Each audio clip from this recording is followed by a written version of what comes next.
මම අද දවසේ කුඩා වචනයක් ඔබ සමග බෙදා ගන්නම්.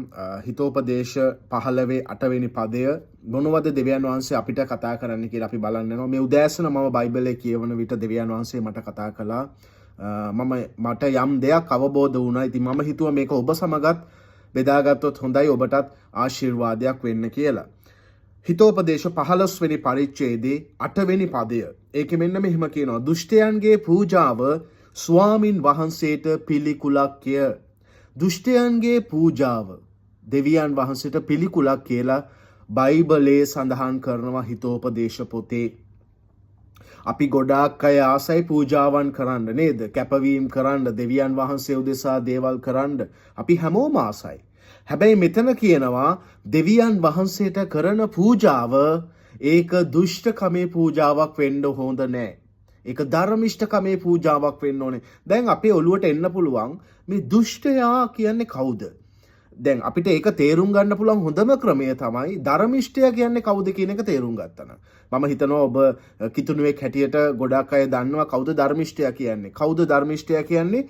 දෙවියන් වහන්සේ සමග යහපත් සම්බන්ධතාවයක් පවත්වන පුද්ගලයාට තමයි බයිබලයේ ධර්මිෂ්ඨයා කියලා කියන්නේ. කොහොමද දෙවියන් වහන්සේ සමග හොඳ සම්බන්ධයක් පවත්වන්නේ? එයා දේව වචනේ කියවන, ඒ අනුව ජීවත් වෙන, යාඥා කරන, දෙවියන් වහන්සේට කතා කරන, දෙවියන් වහන්සේ කියන දේ අහන නේ. ඒ දෙකම එකතු වුණ සහ දෙවියන් වහන්සේ වචනේ කතා කරපු දේ අනුව ජීවත් වෙන පුද්ගලයා. එයා තමයි යහපත් සම්බන්ධතාවයක් පවත්වන පුද්ගලයා. එයාට බයිබලයේ කියනවා ධර්මිෂ්ඨයා කියලා. එතකොට ධර්මිෂ්ඨයා සහ දුෂ්ටයා කිව්වම කවුද දුෂ්ටයා කියන්නේ? දෙවියන් වහන්සේ සමග සම්බන්ධතාවයක් නැති පුද්ගලයාට බයිබලයේ කියනවා දුෂ්ටයා කියලා. ධර්මිෂ්ඨයා කියන්නේ දෙවියන් වහන්සේ සමග හොඳ සම්බන්ධතාවයක් තියෙන කෙනාට නම්, දුෂ්ටයා කියන්නේ දෙවියන් වහන්සේ සමග හොඳ සම්බන්ධයක් නැති පුද්ගලයාට. එතකොට හොඳ සම්බන්ධයක් දෙවියන් වහන්සේත් එක්ක නැති පුද්ගලයා දෙවියන් වහන්සේට පූජා ඔප්පු කරනවලු. ඒක දෙවියන් වහන්සේට පිළිකුලක් කියලා බයිබලයේ කියනවා හිතෝපදේශ 15. හරි. එතකොට දැන් අපි දකිනවා අපි හැමෝම ආසයි දෙවියන් වහන්සේට පූජාවල් කරන්න නේ, සේවය කරන්න, හැමදේම කරන්න.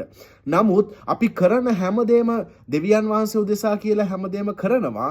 නමුත් අපි කරන්නේ දෙවියන් වහන්සේත් එක්ක සම්බන්ධයක් නැතිව නේද? අපි දන්නවා, මම දන්නවා, ඔබ දන්නවා, අපි නේ සභාවල් වලට ගිහිල්ලා නේ අපි දෑත් ඔසවලා දෙවියන් වහන්සේට ඉරිදුන සභාවට රැස් වුණාම අපි මොකද කරන්නේ? අපි කෑ ගහලා ප්‍රශංසා කරලා නේ, අන්‍ය භාෂාවෙන් කතා කරලා නේ, ഘോഷා ශබ්දයෙන් අපි දෙවියන් වහන්සේට নমස්කාර කරනවා. හැබැයි අපි පෞද්ගලික ජීවිතේ එක විනාඩියක්වත් දෙවියන් වහන්සේත් එක්ක සම්බන්ධයක් නැහැ. එතකොට දෙවියන් වහන්සේ කියනවා ඒ පූජාව දෙවියන් වහන්සේගේ ඉදිරියේ පිළිකුලක් කියලා. එහෙනම් දෙවියන් වහන්සේත් එක්ක අපි හොඳ සම්බන්ධයක් පෞද්ගලිකව තියාගන්න නැතුව අපි සභාවට ගිහිල්ලා රැස්වීම් වලදී මිනිස්සුන්ගේ ඉදිරියේ නේ අපි හොඳ নমස්කාර කාලයන් ගත කරමින් නේ, ගීතිකා කියමින්, දෑත් ඔසවලා ශබ්ද නගා යාඥා කරන එක හොඳයි, වැරදි නැහැ. හැබැයි පෞද්ගලික සම්බන්ධයක් නැති කෙනා ඒක කරනවා නම් බයිබලයේ කියනවා මට එයාව පිළිකුලක් නේ. පිළිකුලක් කියන්නේ මොකද්ද? ඒක අප්‍රසන්න දෙයක්. ඒක බලන්න බැරි දෙයක්. දෙවියන් වහන්සේට කැමති නෑ එහෙම. හරි. අපි දන්නවා යේසුස් වහන්සේ හැම වෙලේම පරිසිවරුන්ට විරුද්ධව සිටියා. හේතුව තමයි පරිසිවරු කතා කරපු දේ ජීවිතය තුල තිබ්බේ නැති නිසා. යේසුස් වහන්සේ ඔවුන්ගේ සිත දැක්කා නේ. පරිසිවරු මොකද කළේ? හැම වෙලේම මිනිස්සුන්ට ඉගැන්නුවා මේම කරන්න අරම කරන්න කියලා. නමුත් ඔවුන් ඒ කිසිම දෙයක් කරන්නේ නැතුව.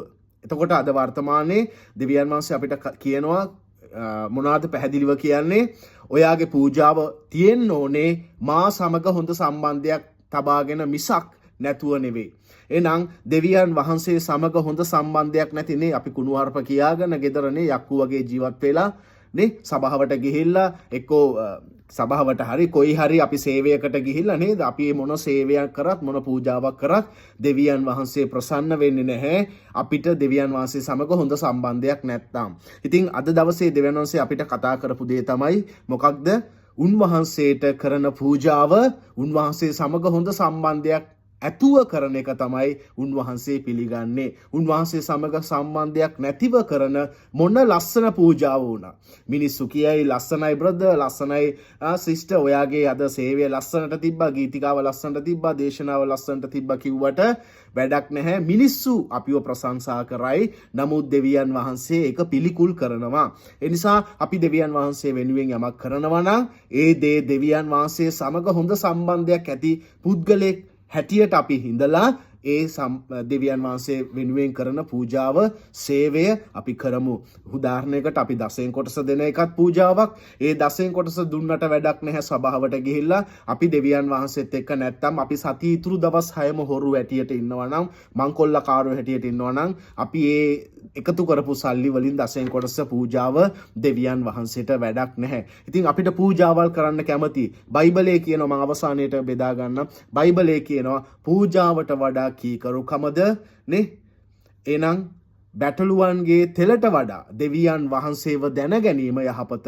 එහෙනම් අපි මොන දේ කළත් වැඩක් නැහැ, මොන සේවය කරත් වැඩක් නැහැ, පල්ලි 10ක් ගොඩ නැගුවත් වැඩක් නැහැ, මිනිස්සු 10ක් දෙවියන් වහන්සේ වෙතට ගෙනාවත් වැඩක් නැහැ. අපි දෙවියන් වහන්සේ සමග හොඳ සම්බන්ධයක් නැතිනම්.